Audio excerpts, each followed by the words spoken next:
Heated Rivalry, a sensational and debatably the most accurate book-to-screen adaptation in years. But what's actually making this show so addictive? Is it the enemies to lovers trope, the secret romance between two NHL rivals, or the fact that mainstream TV finally gave us explicit content without apology? Whatever it is, this show has sparked debates that have split the internet, and these are the controversies everyone's talking about. This is the story of how a self-published hockey romance novel became one of the most talked-about TV adaptations of 2025, and the debates it sparked along the way. When Heated Rivalry premiered on November 28, 2025, nobody predicted what would happen next. Within 2 weeks, the show had become Crave's most-watched original series ever, earned a 95% score on Rotten Tomatoes, and secured a second season renewal. Behind the glowing reviews and viral TikTok clips, though, the show ignited conversations about queer representation, who gets to tell LGBTQ stories, and whether a steamy romance about two fictional hockey players could actually change anything in the real world of professional sports. Here are the controversies. Before getting into the debates, you need to understand how improbable this adaptation was in the first place. Rachel Reed, whose real name is Rochelle Gauguin, wrote Heated Rivalry on her iPad while putting her sons to sleep, and she submitted it to publishers without even telling her husband. Carina Press, an imprint of Harlequin, published the book in March 2019. Two rival NHL captains drive the story. Shane Hollander leads the Montreal Voyageurs while Ilya Rozanov captains the Boston Bears, and publicly these two men despise each other, but secretly they've maintained a passionate romantic relationship spanning nearly a decade. Shane embodies the disciplined Canadian golden boy archetype, Ilya plays the cocky Russian star, and their dynamic puts them as enemies on the ice and lovers everywhere else. The book became a phenomenon in romance circles, particularly on BookTok, where it accumulated over 97,000 ratings on Goodreads with an average of 4.32 out of 5 stars. For years, though, Hollywood showed no interest. That changed in August 2023 when Jacob Tierney, the openly gay creator of Letterkenny and Shoresy, read a Washington Post article about the romance book industry. The piece mentioned Heated Rivalry, and Tierney immediately called his associate producer Brendan Brady. His exact words were that he knew this was going to sound a little crazy, but they were going to buy the rights to this hockey book because if someone else did it, he thought he was going to lose his mind. The timing of what happened next carries real weight. When Tierney contacted Rachel Reed, just 4 days had passed since she received her Parkinson's disease diagnosis. She later explained that getting that message at that time was pretty huge for her, and it was exactly what she needed. Crave picked up the show off Tierney's spec script in January 2025. Filming wrapped in June, and by late November the show was breaking records. Success brought scrutiny with it. The first major debate centered on a question that's become increasingly contentious in Hollywood, which is whether queer characters should be played by queer actors. Hudson Williams and Connor Story landed the roles of Shane and Ilya respectively, and their chemistry drew immediate praise. Williams himself revealed during casting that the other guy was good, but Connor felt like he was going to pin him down. Fans described their on-screen dynamic using words like undeniable and bonkers. Neither actor has publicly discussed their sexuality, and that's where the tension emerged. Some viewers wanted answers, but when journalists raised the question, showrunner Jacob Tierney shut it down firmly. He pointed out that asking about an actor's sexuality during casting is actually illegal in many jurisdictions, adding that he didn't think there was any reason to get into that stuff. Most fans defended the actor's right to privacy, but here's where it escalated. In December 2025, Jordan Firstman, an actor from the show I Love LA, publicly criticized Heated Rivalry's sex scenes. His take was that the scenes didn't reflect how gay people actually have sex, and he described the leads as two straight hockey players pretending to be gay. The response came fast. Francois Arnault, who plays Scott Hunter in the show and is openly bisexual, fired back with a pointed question about whether there's only one way to have authentic gay sex on TV. A broader conversation about gatekeeping queer representation emerged from this exchange. Questions surfaced about who gets to decide what's authentic, and whether an actor's personal life determines the validity of their performance. Firstman eventually apologized, and the public reconciliation came when he and Hudson Williams posted a selfie together, which seemed to put the dispute to rest. The questions it raised, though, haven't gone away. The next controversy predates the TV adaptation entirely, but the show's success brought it back into public conversation. Rachel Reed is a woman married to a man, and some critics have questioned whether she should be writing romantic and sexual content between gay men at all. This feeds into a larger ongoing debate in publishing about romance, meaning male-male romance, and who has the authority to tell these stories. The counterarguments carry equal passion. Reed herself identifies as queer, and supporters note that the TV adaptation was created by Jacob Tierney, who is openly gay and fought to preserve what he called the book's emotional honesty and sexual frankness. Reed has been candid about her motivations for writing the series, explaining that Game Changers came from a place of her being angry at hockey culture and how clearly homophobic it was and is, along with all the other things that made her really ashamed to be a hockey fan. Explicit content made the book famous, and the show doesn't shy away from it.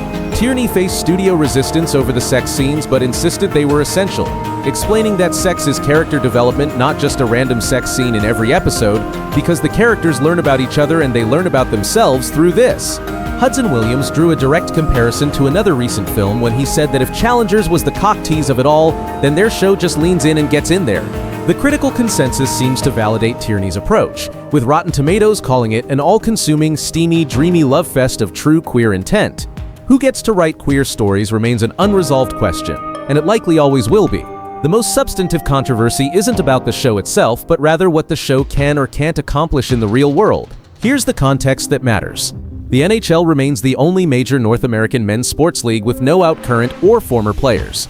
Baseball has had openly gay players. Basketball has had them, football has had them, soccer has had them, hockey has had none. Some observers hoped Heated Rivalry might help change that reality, and the trailer even aired at the Montreal Canadiens Pride Night game on December 10, 2025.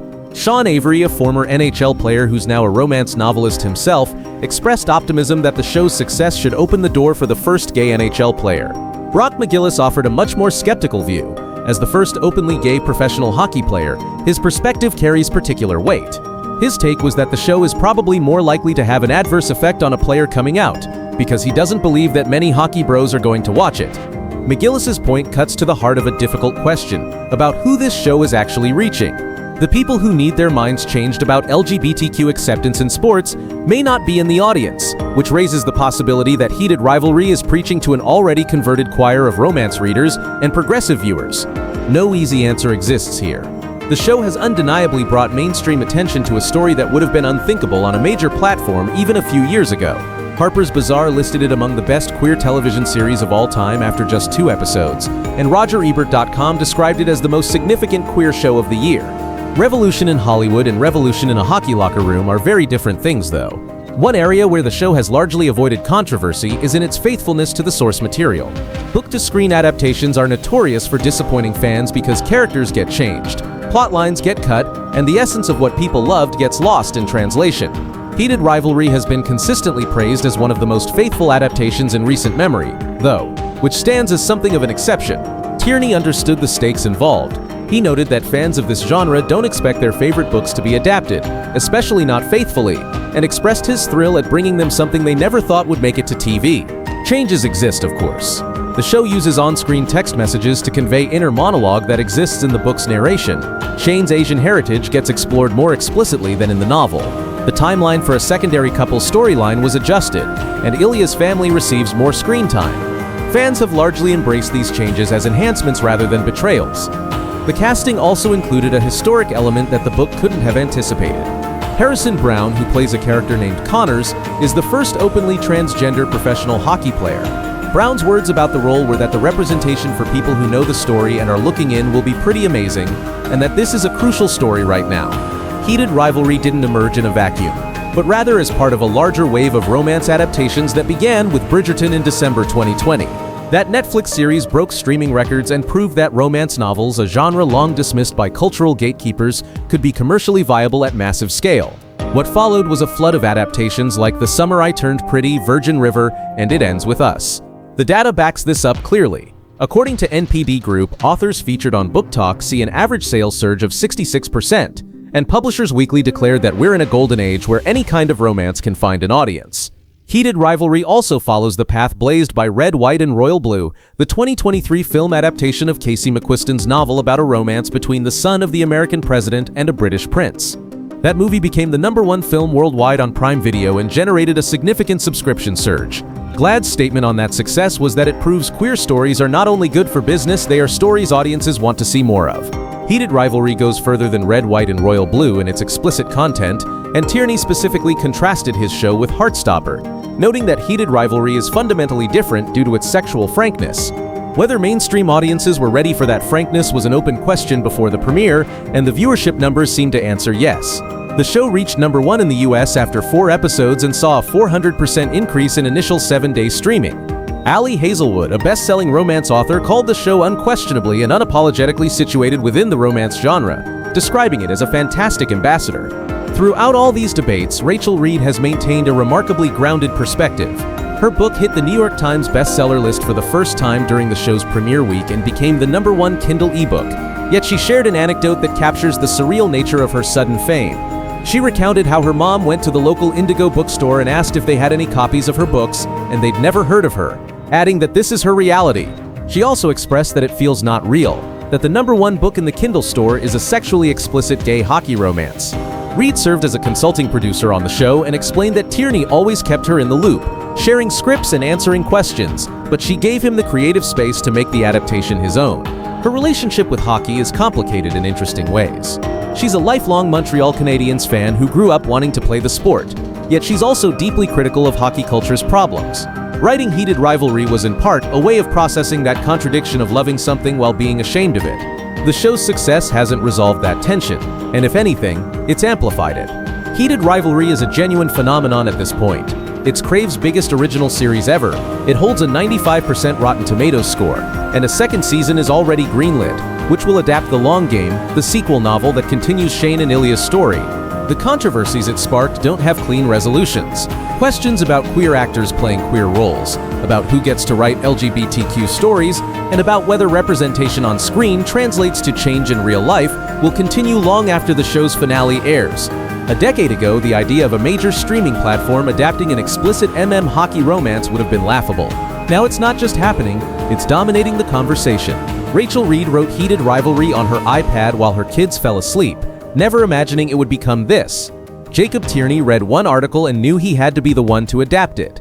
Hudson Williams and Connor Story created chemistry that fans call bonkers. And Brock McGillis, the first openly gay pro hockey player, still isn't sure any of it will help the next closeted NHL player feel safe enough to come out. That gap between cultural progress and lived reality is where all the interesting questions live.